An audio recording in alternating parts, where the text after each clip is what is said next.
Selamat pagi, di sini saya Gazi. Saya akan membawakan materi tentang jenis dan karakteristik media pembelajaran dan kelebihan dan kekurangannya.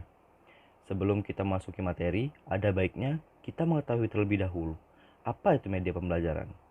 Nah, media pembelajaran adalah semua alat atau benda yang digunakan untuk kegiatan belajar mengajar dengan maksud menyampaikan pesan pembelajaran dari sumber guru kepada penerima, yaitu seorang murid.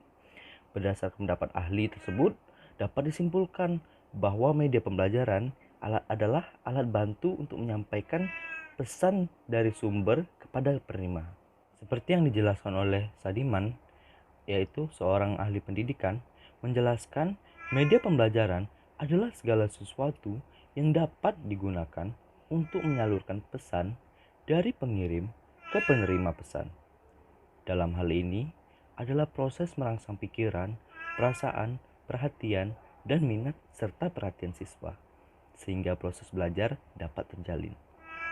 Berdasarkan pernyataan tersebut, dapat disimpulkan bahwa pembelajaran adalah alat bantu yang digunakan oleh guru sebagai alat bantu mengajar.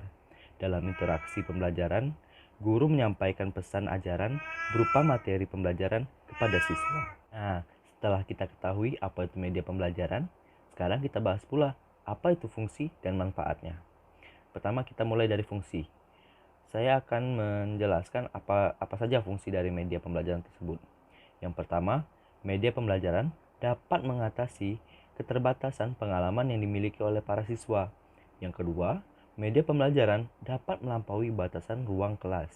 Yang ketiga, media pembelajaran memungkinkan adanya interaksi langsung antara siswa dan lingkungannya. Yang keempat, media menghasilkan keseragaman pengamatan. Yang kelima, media dapat menanamkan konsep dasar yang benar, konkret, dan realistis. Yang keenam, media dapat membangkitkan motivasi dan merangsang anak untuk belajar. Itu tadi fungsinya. Nah, sekarang kita masuk ke dalam manfaat media pembelajaran. Nah, manfaat dari media pembelajaran ini ada dua, akan saya sebutkan. Yang pertama, media pembelajaran dapat memperjelas penyajian pesan dan informasi sehingga dapat memperlancar dan meningkatkan proses dari hasil belajar. Yang kedua, media pembelajaran dapat meningkatkan dan mengarahkan perhatian anak sehingga dapat menimbulkan motivasi belajar, interaksi yang lebih langsung antara siswa dan lingkungannya, dan memungkinkan siswa untuk belajar sendiri-sendiri sesuai dengan kemampuannya. Setelah kita mengetahui apa itu media pembelajaran, apa fungsinya, nah kini kita masuk dari karakteristik media pembelajaran. Sebagaimana kita ketahui bersama bahwa karakteristik media berbeda menurut tujuan dan maksudnya. Ada pengelompokan berdasarkan karakteristik ekonominya, lingkupan sasarannya, dan ada pula pembagiannya berdasarkan kemudahan kontrol dan pemakaian. Pembagian ini hanya dimaksudkan untuk memudahkan kita melihat secara lebih jauh bagaimana variasi media pembelajaran digunakan baik secara sederhana maupun dengan menggunakan media dan teknologi kontemporer sekarang ini. Media pembelajaran juga ada mempunyai banyak jenis. Yang pertama itu ada media visual, media audio visual, dan multimedia. Dari yang saya sebutkan tadi, saya akan menjelaskan lebih rinci tentang jenis-jenis media pembelajaran tersebut. Dimulai dari media visual. Nah, media visual ini adalah suatu alat atau sumber belajar yang di dalamnya berisikan pesan, informasi, khususnya materi pembelajaran yang disajikan secara menarik, kreatif, diterapkan dengan menggunakan indera penglihatan. Jadi, media visual ini tidak dapat digunakan untuk umum. Lebih tepatnya, media ini tidak dapat digunakan oleh para tunanetra. Karena media ini hanya dapat digunakan dengan indera penglihatan saja. Nah, saya akan menyebutkan apa saja media visual tersebut. Berikut adalah macam-macam dari media visual. Yang pertama ada gambar atau foto. Jadi, fungsi media gambar di atas adalah mempermudah pendidik dan peserta didik dalam proses belajar mengajar dan juga agar tercapainya tujuan belajar. Dengan adanya gambar tersebut dapat mempermudah pendidik dalam menyampaikan pesan atau informasi. dan juga mempermudah peserta didik dalam memahami materi pelajaran yang disampaikan oleh pendidik. Yang kedua, ada peta konsep. Peta konsep adalah suatu gambar yang menyajikan atau menyampaikan suatu hubungan yang bermakna antara konsep dari suatu pokok-pokok materi pembelajaran dan yang dirangkum. Penyajian biasanya pokok-pokok materi tersebut dihubungkan dengan suatu kata penghubung sehingga membentuk suatu proporsi yang dapat dijabarkan lebih luas mengenai materi tersebut. Ketiga, ada diagram. Diagram adalah suatu media visual yang digunakan untuk memaparkan atau menerangkan suatu data yang disajikan dalam bentuk gambar seperti ini. Sehingga penyajian materi dalam bentuk diagram dapat mempermudah memahami isi dari materi yang disajikan, karena diagram berfungsi untuk menyederhanakan suatu persoalan yang kompleks menjadi sederhana dan simpel, sehingga dapat memperjelas dalam penyampaian pesan dan materi. Yang keempat, ada grafik. Grafik adalah media visual yang berupa grafis dan penyajiannya menggunakan titik-titik atau garis-garis untuk menyampaikan informasi statik yang saling berhubungan. Yang kelima, ada poster. Poster adalah media visual yang berupa gambar yang disertai tulisan, dan tulisan tersebut menekankan kepada suatu atau dua ide pokok sehingga dapat dimengerti oleh pembacanya hanya dengan melihat sepintas saja. Keenam, ada peta atau globe. Peta atau globe adalah media visual yang berupa suatu gambar atau benda yang berfungsi untuk menyajikan data lokasi. Fungsi peta atau globe dalam media pembelajaran adalah mempermudah pendidik dalam menunjukkan letak suatu daerah, provinsi, bahkan negara hanya dengan benda atau gambar. Berikutnya, saya akan memaparkan kelebihan dari media visual. Yang pertama, dapat dianalisis lebih mudah. Selain itu, media visual juga dapat mempermudah peserta didik dalam memahami materi dan juga membuat peserta didik untuk berpikir lebih kritis. Dan juga materi yang disajikan dengan menggunakan media visual akan lebih mudah diingat oleh peserta didik. Yang kedua, dapat mengatasi keterbatasan pengetahuan yang dimiliki oleh peserta didik. Yang ketiga, dapat membangkitkan keinginan atau minat baru untuk belajar. Yang keempat, meningkatkan daya tarik peserta didik terhadap materi yang disajikan menggunakan media visual. Yang kelima, memudahkan untuk diaplikasikan. Yang keenam, tahan lama sehingga peserta didik dapat membaca atau melihatnya berkali-kali. Walaupun media visual punya banyak kelebihan, tapi ada beberapa kekurangan juga dari penggunaan media visual tersebut. Yang pertama, kurang praktis dalam penggunaannya. Yang kedua, hanya berupa gambar dan tulisan saja, sehingga media ini tidak dapat diterapkan untuk peserta didik yang berkebutuhan khusus.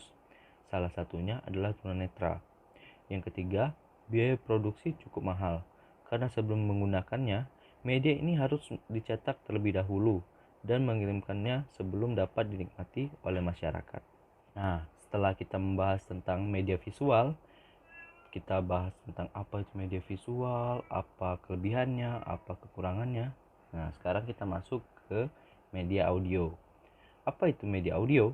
Media audio adalah media dengar dengan jenis media pembelajaran atau sumber belajar yang berisikan pesan, materi pembelajaran yang disajikan secara menarik dan kreatif, dan diterapkan dengan menggunakan indera pendengaran saja, karena media ini hanya merupakan suara. Nah, apa itu macam-macam media audio? Yang pertama itu ada laboratorium bahasa.